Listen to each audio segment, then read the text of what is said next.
എല്ലാവർക്കും നമസ്കാരം. ഞാൻ സരിതാ മഹേശ്വരൻ.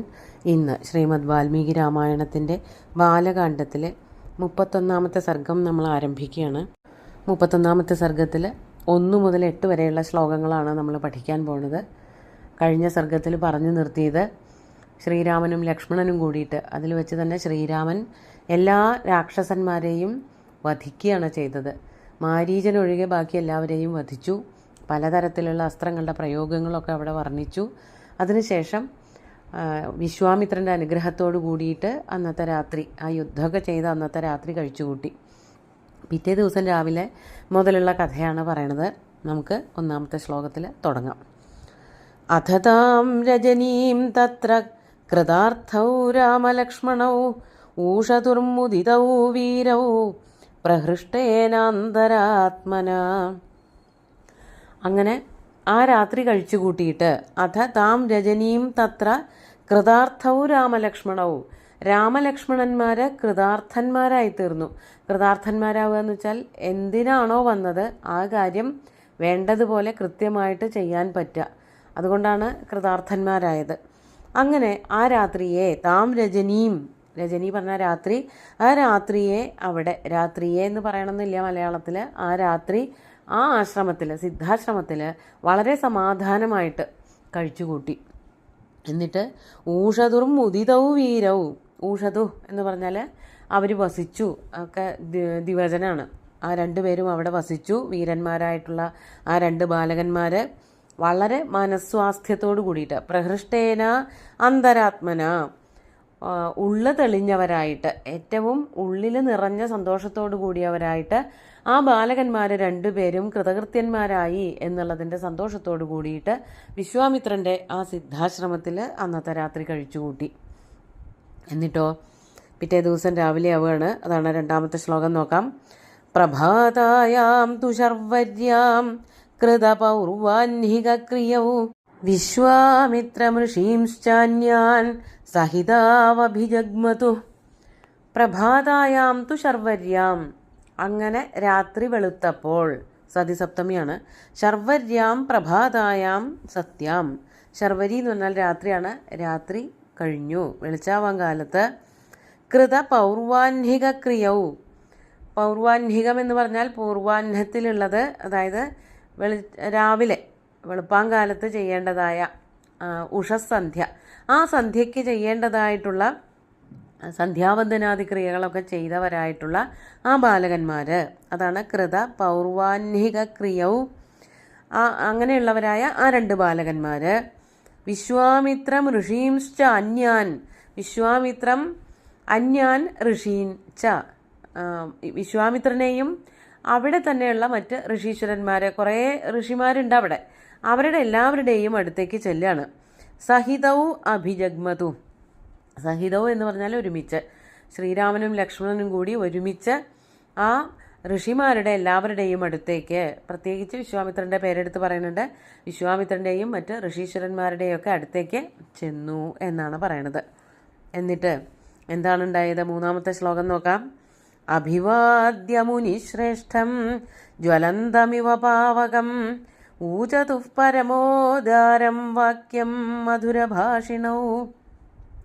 ഇതുവരെ പറഞ്ഞ കാര്യങ്ങൾ, ഇപ്പോൾ പറയണ കാര്യങ്ങളൊക്കെ എല്ലാ സർഗത്തിൻ്റെ ആരംഭത്തിലും ഈ രാക്ഷസന്മാരെയൊക്കെ തുരത്തിയ ഭാഗങ്ങളിലൊക്കെ വരണതാണ്. കൂടുതലായിട്ട് അതിൽ അർത്ഥങ്ങളൊന്നും പറയാനില്ലാത്തതുകൊണ്ട് കുറച്ച് വേഗത്തിൽ പറയണമെന്നേ ഉള്ളൂ. അങ്ങനെ പാവകം ഇവ ജ്വലന്തം മുനിശ്രേഷ്ഠം അഭിവാദ്യ, അഗ്നിയെപ്പോലെ ജ്വലിച്ചു നിൽക്കുന്ന, അല്ലെങ്കിൽ സൂര്യ തേജസ്സോടുകൂടി വർത്തിക്കുന്നവനായ ആ മുനിശ്രേഷ്ഠനെ വന്ദിച്ചിട്ട്, വിശ്വാമിത്ര മഹർഷിയെ അഭിവാദനം ചെയ്തിട്ട് അവരെന്ത് ചെയ്തു? പരമോദാരം വാക്യം മധുരഭാഷിണൗ തൗ ഊചതു, വളരെ ഭംഗിയായിട്ട്, അതെപ്പോഴും പറയുന്നുണ്ട്, ശ്രീരാമനെയും ലക്ഷ്മണനെയും വിശേഷിപ്പിക്കുമ്പോൾ ഒക്കെ മധുരമായിട്ടുള്ള വാക്കുകളാണ്, മധുരമായിട്ടുള്ള വാചകങ്ങളാണ് എന്ന് എപ്പോഴും പറയുന്നുണ്ട്. അങ്ങനെ അത്ര ലളിതവും എന്നാൽ സുഗ്രാഹ്യവുമായിട്ടുള്ള പദങ്ങളെ കൊണ്ട് അങ്ങനെയുള്ള വാക്കുകൾ അല്ലെങ്കിൽ വാക്യങ്ങൾ പറഞ്ഞു. അതായത് വിശ്വാമിത്രനോട് അവർ ഇങ്ങനെ പറയാൻ തുടങ്ങി. എന്താണ് പറയണത്? 4-ാമത്തെ ശ്ലോകം നോക്കാം.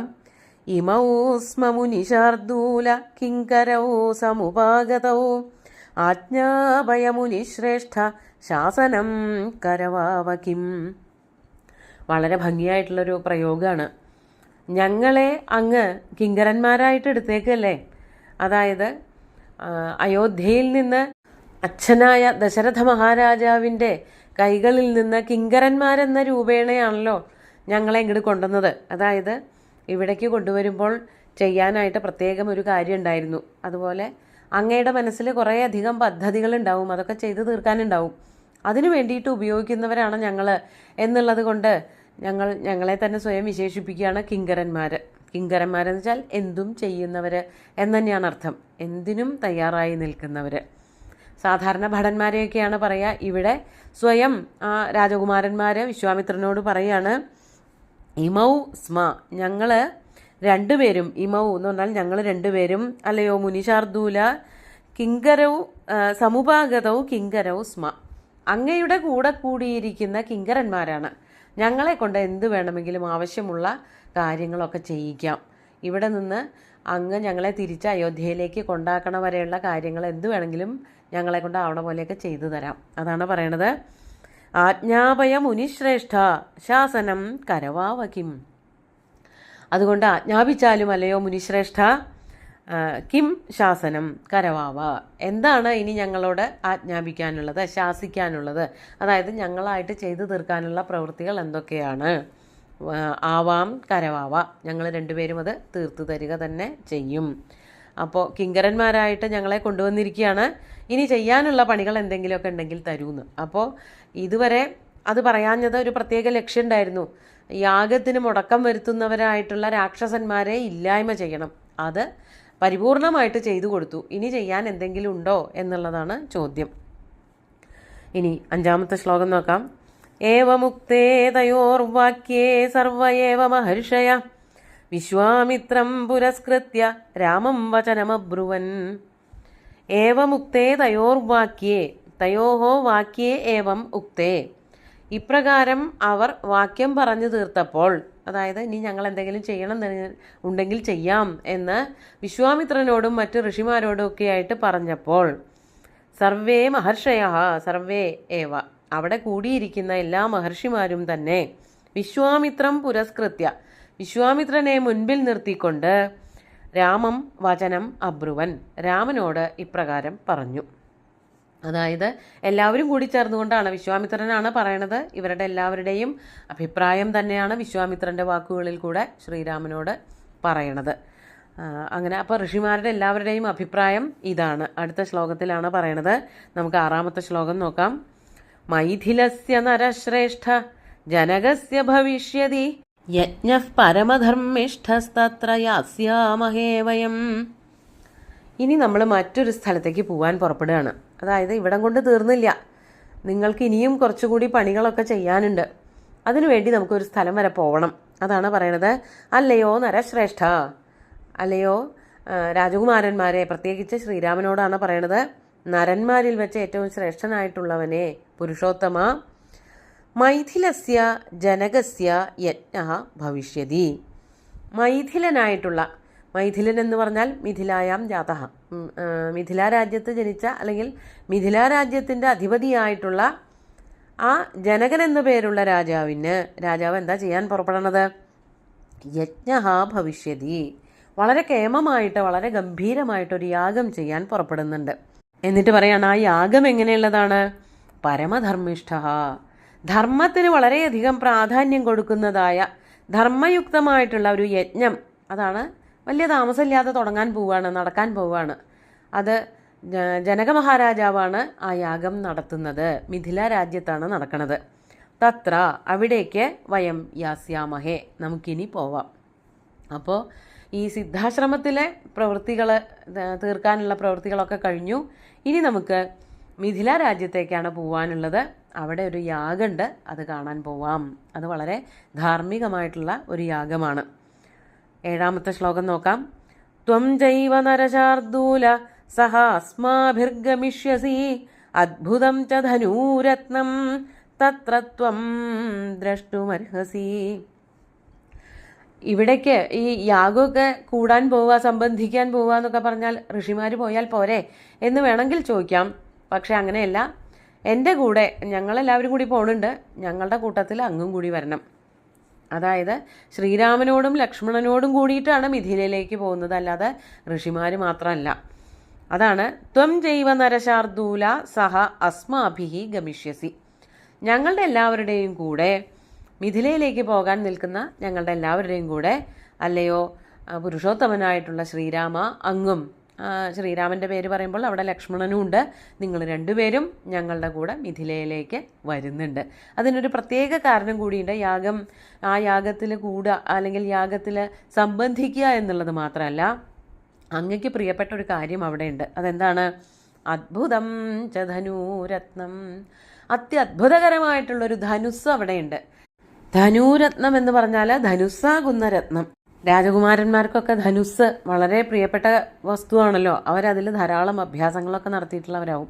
പ്രത്യേകിച്ച് ശ്രീരാമനെ പോലെയുള്ള ഒരാൾക്ക് അതിഗംഭീരമായിട്ട് ധനുസിൻ്റെ പ്രയോഗങ്ങളൊക്കെ അറിയാം. അങ്ങനെയുള്ള നിങ്ങൾക്ക് രണ്ടുപേർക്കും ഞാൻ അവിടെ വളരെ അത്ഭുതകരമായിട്ടുള്ളൊരു വില്ല് കാണിച്ചു തരാം. ധനുഹു പ്ലസ് രത്നമാണ്. അവിടെ വിസർഗം മാറിയിട്ട് രോരി എന്നുള്ളൊരു സൂത്രം കൊണ്ടാണ് ധനുരത്നം എന്ന് ദീർഘം വരുന്നത്. ആ ധനുരത്നം മിഥിലയിലുണ്ട്. അത് ദ്രഷ്ടും അർഹസി, അങ്ങ് കാണേണ്ടതാണ്, നീ അത് കാണണം രാമ എന്ന് പറയുന്നുണ്ട്. എന്തിനാണെന്നുള്ളതൊന്നും പറയണില്ല. ആ അത്ഭുതകരമായിട്ടുള്ള വില്ല് ഒന്ന് കാണുന്ന ചെയ്യേണ്ടതാണ്. അത്ര അത്ഭുതകരമാണത്. അതിനുശേഷം ആ വില്ലിനെ പറ്റിയിട്ട് പറയാണ്. ആ വില്ല് എങ്ങനെയാണ് ജനകന് കിട്ടിയത് എന്നുള്ളതാണ് 8ാമത്തെ ശ്ലോകത്തിൽ പറയണത്. തദ്ധിപൂർവം നരശ്രേഷ്ഠ ദത്തം സദസി ദൈവതൈഃ അപ്രമേയബലം ഘോരം മഖേ പരമഭാസ്വരം. അല്ലയോ നരശ്രേഷ്ഠ, അല്ലയോ ശ്രീരാമ, സദസി ദൈവതൈഃ ദത്തം, ദേവന്മാരുടെ സദസ്സിൽ വെച്ച് ദേവന്മാരാൽ നൽകപ്പെട്ടതായിട്ടുള്ള ഒരു വില്ലാണത്. തദ്ധിപൂർവം, അത് വളരെ പണ്ട്. പൂർവം, തത് എന്ന് പറഞ്ഞാൽ ആ വില്ലാകട്ടെ, പൂർവം പണ്ട്. സദസി ദൈവതൈഹി ദത്തം, സദസ്സിൽ വെച്ച്, അതായത് സ്വർഗത്തിൻ്റെ ദേവന്മാരുടെ സഭയുണ്ടല്ലോ സുധർമ്മ, ആ സഭയിൽ വെച്ച്, ദേവസഭയിൽ വെച്ച് ദേവന്മാരാൽ കൊടുക്കപ്പെട്ടതായിട്ടുള്ള ഒരു വില്ലാണത്. അത് അപ്രമേയ ബലമാണ്. അതിൻ്റെ ബലം എത്രയാണ് അതൊന്നും എടുത്തു പൊക്കാൻ പോലും സാധാരണക്കാർക്കാർക്കും പറ്റില്ല. അത്രയ്ക്ക് ശക്തമാണ്, അത്രയ്ക്ക് ഗുരുത്വമുള്ളതാണ് ആ വില്ല്. അപ്രമേയ ബലം, അതിൻ്റെ ബലം ഇതുവരെയും ആരും അളന്നിട്ടില്ല. ഘോരമാണ്. അത് പ്രയോഗിച്ചിട്ടുണ്ടെങ്കിൽ വളരെ ഭയങ്കരമായിട്ടുള്ള കാര്യങ്ങൾ സംഭവിക്കും. അത് യാഗത്തിൽ വളരെ ശോഭയോടു കൂടിയിട്ട് പ്രദർശിപ്പിച്ചിരിക്കുന്നതായ ധനുരത്നം, ആ വില്ല് നമുക്കൊന്ന് പോയി കണ്ടാലോ? എന്തായാലും നിങ്ങൾക്ക് രണ്ടുപേർക്കും ആ കാഴ്ചയൊക്കെ വളരെ താല്പര്യം ഉണ്ടാക്കുന്ന ഒന്നായിരിക്കും. നമുക്കിനി എല്ലാവർക്കും കൂടിയിട്ട് മിഥിലയിലേക്ക് പോവാം എന്നാണ് വിശ്വാമിത്രൻ രാജകുമാരന്മാരോടും അതുപോലെ ഋഷിമാരോടും ഒക്കെ കൂടിയിട്ട് പറയണത്. ഋഷിമാരെല്ലാവരും തന്നെ ആദ്യമേ മിഥിലയിലേക്ക് പോവാമെന്ന് തീരുമാനിച്ചു വച്ചിരുന്നു. ആ അഭിപ്രായമാണ് വിശ്വാമിത്രൻ വഴി കുമാരന്മാരെ അറിയിച്ചത്. നമുക്ക് ഇന്നത്തെ ശ്ലോകങ്ങൾ ഒന്നുകൂടി ചൊല്ലി നോക്കാം.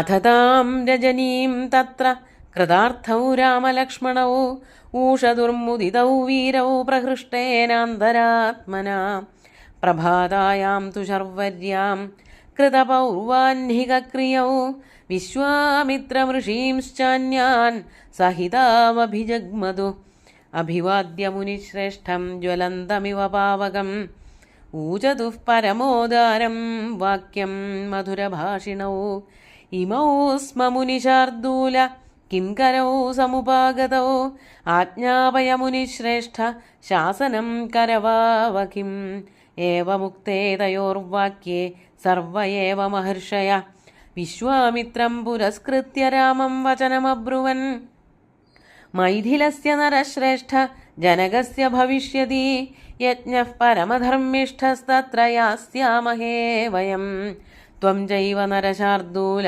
സഹാസ്മാഭിർഗമിഷ്യസി അദ്ഭുതം ച ധനുരത്നം തത്ര ത്വം ദ്രഷ്ടുമർഹസി തദ്ധി പൂർവം നരശ്രേഷ്ഠ ദത്തം സദസി ദൈവതൈഃ അപ്രമേയബലം ഘോരം മഖേ പരമഭാസ്വരം. പരമഭാസ്വരം എന്ന് വെച്ചാൽ തിളങ്ങി വിളങ്ങി നിൽക്കുന്നതായിട്ടുള്ള ആ ധനുസ്. അതൊന്ന് നമുക്ക് കണ്ടുവരാം എന്ന് മാത്രമേ പറയണുള്ളൂ. ഇന്നത്തെ ഈ സുന്ദരമായിട്ടുള്ള ശ്ലോകങ്ങൾ ഭഗവാൻ ശ്രീരാമചന്ദ്രൻ്റെ കാൽക്കൽ അർപ്പിച്ചുകൊണ്ട് ഗുരുവായൂരപ്പനെ സാഷ്ടാംഗം നമസ്കരിച്ചുകൊണ്ട് എല്ലാവർക്കും ശുഭദിനം നേർന്ന് നിർത്തട്ടെ. നന്ദി.